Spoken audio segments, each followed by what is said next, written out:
10-15 రోజులుగా జనసేన పార్టీకి, అదేవిధంగా పవన్ కళ్యాణ్ గారికి, అదేవిధంగా జర్నలిజం ముసుగులో ఉన్న కొంతమంది యూట్యూబ్ ఛానల్ వ్యక్తులు ఏదైతే రావణ్ అనే వ్యక్తిని కొన్ని కేసులలో అరెస్ట్ అయిన తర్వాత అది పవన్ కళ్యాణ్ గారు ఆధ్వర్యంలో జరిగిందని, జనసేన పార్టీ ఆధ్వర్యంలో జరిగిందని కొంతమంది వ్యక్తులు మాట్లాడడం చాలా సిగ్గుచేటు.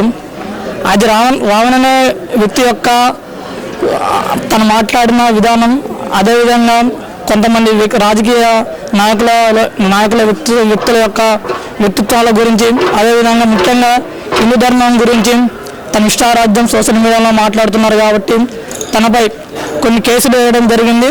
వాటి గురించి పోలీసులు విచారణ చేయడం మొదలుపెట్టారు. అతని మీద కేసులు నడుస్తున్నాయి.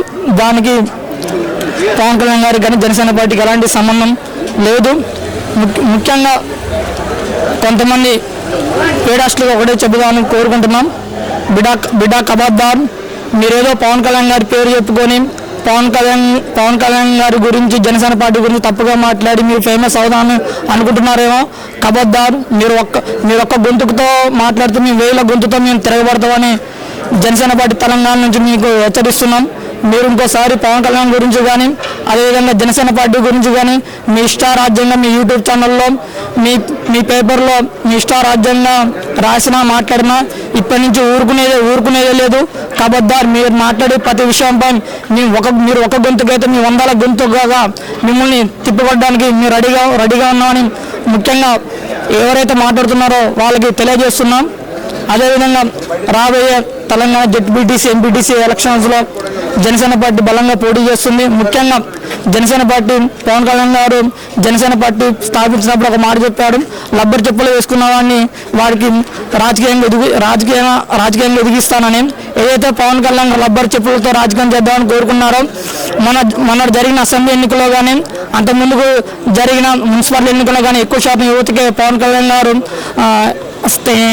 ఎక్కువ మందికి యువతకే పవన్ కళ్యాణ్ గారు సీట్లు ఇవ్వడం జరిగింది.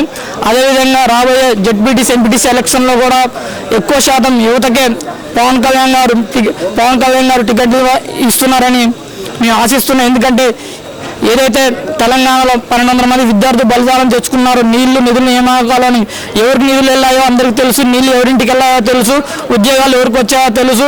అదేవిధంగా తెలంగాణ అనే పేరుతో ఎంతోమంది రాజకీయ నాయకులు రాజకీయంగా ఎదిగారే తప్ప ప్రజలకు చేసింది ఏం లేదు.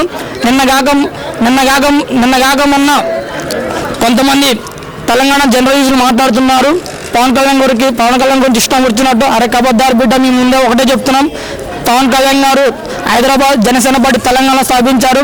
కబద్దార్, మీరు ఒకటే గుర్తుపెట్టుకోవాలి, జనసేన పార్టీ తెలంగాణలో బలంగా ఉంది. లక్ష మంది సభ్యత్వంతో, ఎంతోమంది నాయకులతో మీ జనసేన పార్టీ ముందుకెళ్తుంది. మీరు ఏదైతే పవన్ కళ్యాణ్ గారికి జనసేన పార్టీకి కులాలు, మతాలు, ప్రాంతాలు పూస్తున్నారో కబద్దార్ ఒకటే గుర్తుపెట్టుకోండి. మీరు కుల రాజకీయాలు ఓటు చేశారు, మత రాజకీయాలు ఓటు చేశారని ప్రజలందరికీ తెలుసు. రాబోయే రోజుల్లో తెలంగాణలో ఒక జనసేన పార్టీ ఒక బలమైన పార్టీగా ఎదగడం మొదలు పెడుతుంది. మీరందరూ రెడీగా ఉండండి. ఒక కొత్త తరపు నాయకత్వం తెలంగాణలో మొదలవుతుందని మనస్ఫూర్తిగా కోరుకుంటూ జై జనసేన.